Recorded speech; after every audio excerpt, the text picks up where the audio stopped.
Assalamualaikum warahmatullahi wabarakatuh. Bagaimana kabarnya anak-anakku sekalian? Semoga selalu dalam lindungan Allah Subhanahu wa Ta'ala.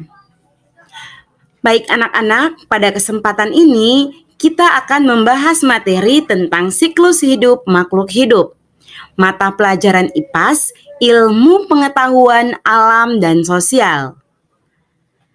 Untuk kelas 4. Nah, adapun tujuan pembelajaran kita hari ini, yang pertama, peserta didik dapat mendeskripsikan siklus hidup hewan yang ada di lingkungan sekitarnya. Yang kedua, peserta didik dapat mendeskripsikan siklus hidup tumbuhan yang ada di lingkungan sekitar. Yang ketiga, peserta didik dapat membuat simulasi menggunakan bagan atau alat bantu sederhana tentang siklus hidup tumbuhan dan hewan. Nah, sekarang kita masuk pada pembahasan yang pertama, yaitu siklus hidup pada hewan. Anak-anak, siklus hidup itu disebut juga dengan daur hidup. Nah, sekarang daur hidup hewan adalah tahap perubahan yang dialami makhluk hidup selama hidupnya. Daur hidup hewan ini dibagi menjadi dua. Yang pertama dengan metamorfosis dan yang kedua tanpa metamorfosis. Nah, anak-anak, apa itu metamorfosis? Jadi, metamorfosis adalah tahap perubahan bentuk yang tampak berbeda yang dialami hewan sejak menetas sampai menjadi hewan dewasa. Nah, sekarang mari kita lihat daur hidup tanpa metamorfosis. Nah, daur hidup tanpa metamorfosis ini adalah daur hidup hewan yang diawali dari lahirnya atau menetasnya hewan baru yang bentuk tubuhnya sama dengan bentuk tubuh induknya. Nah, apa saja contoh-contoh hewan yang masuk dalam daur hidup tanpa metamorfosis? Yang pertama ada ayam, kucing, kambing, burung, dan ikan.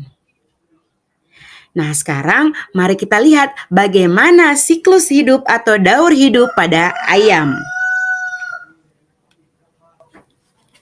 Nah, anak-anak bisa lihat pada siklus yang sudah ibu buat. Mari kita lihat pada telur. Nah, ketika telur ini menetas, maka keluarlah anak ayam.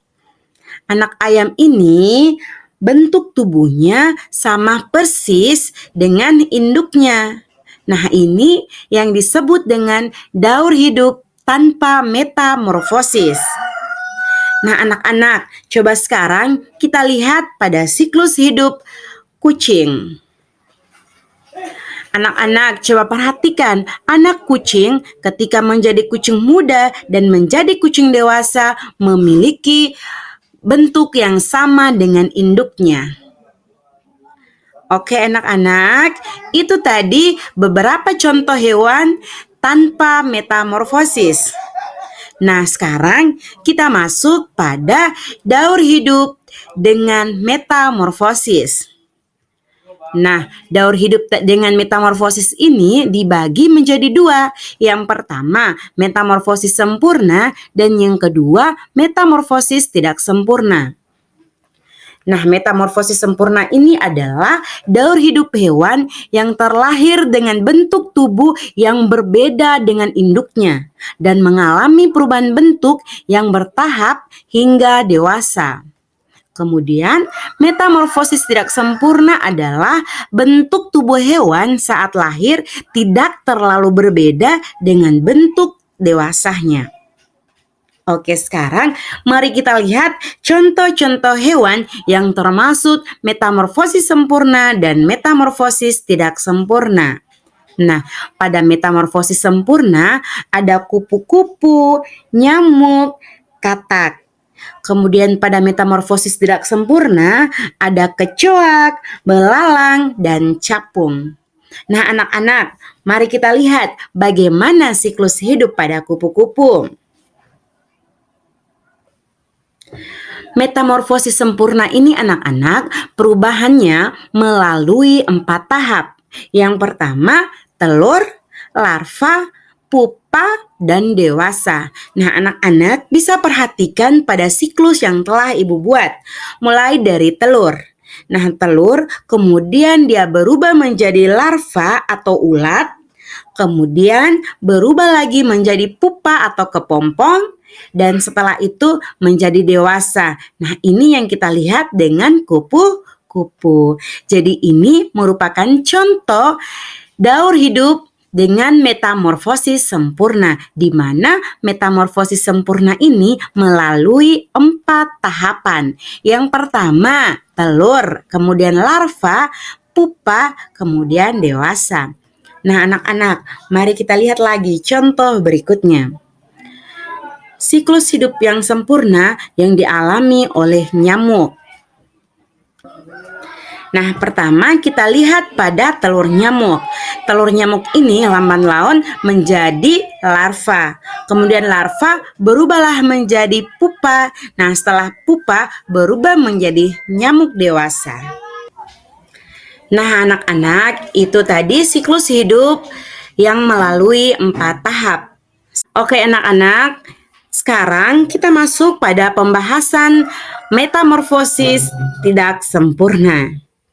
Nah, metamorfosis tidak sempurna ini perubahan bentuk tubuhnya melalui 3 tahapan. Yang pertama, telur, kedua nimfa, kemudian yang ketiga dewasa. Nah, anak-anak, perhatikan siklus yang telah ibu buat. Pertama, mulai dari telur kecoa. Telur kecoa ini ketika dia besar, dia berubah menjadi nimfa. Nah, setelah nimfa, maka dia berubah menjadi kecoa dewasa. Jadi anak-anak, metamorfosis tidak sempurna ini perubahan bentuk tubuhnya melalui 3 tahapan, yaitu telur, nimfa, dan dewasa. Nah, kita lihat contoh berikutnya. Pada belalang. Belalang ini dimulai dari telur, kemudian dia berubah menjadi nimfa, dan kemudian menjadi belalang dewasa. Nah, itu tadi contoh-contoh hewan yang melalui metamorfosis maupun tanpa metamorfosis. Nah, sekarang kita masuk pada pembahasan daur hidup pada tumbuhan. Daur hidup pada tumbuhan adalah suatu pertumbuhan serta perkembangan tumbuhan mulai dari kecil sampai dewasa.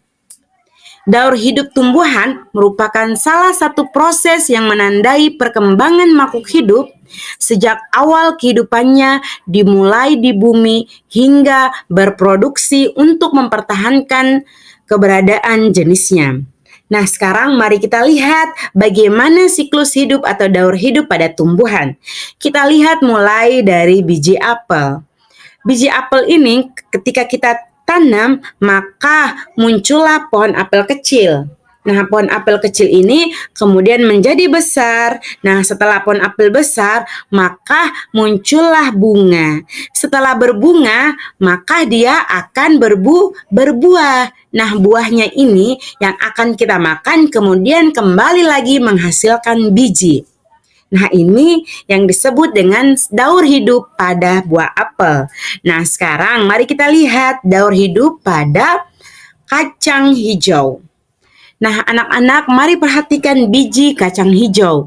Biji kacang hijau ini ketika kita tanam, maka akan muncul kecambah. Nah, ketika sudah muncul kecambah, maka muncullah kacang hijau kecil. Nah, kacang hijau kecil ini akan berubah menjadi pohon kacang hijau yang besar. Nah, setelah dia besar, maka dia akan muncul polong kacang hijau. Di dalam polong kacang hijau ini terdapat biji kacang hijau. Nah, itulah tadi pembahasan materi tentang daur hidup pada tumbuhan. Mungkin itu saja dulu materi kita hari ini. Ibu akhiri dengan mengucapkan terima kasih dan assalamualaikum warahmatullahi wabarakatuh.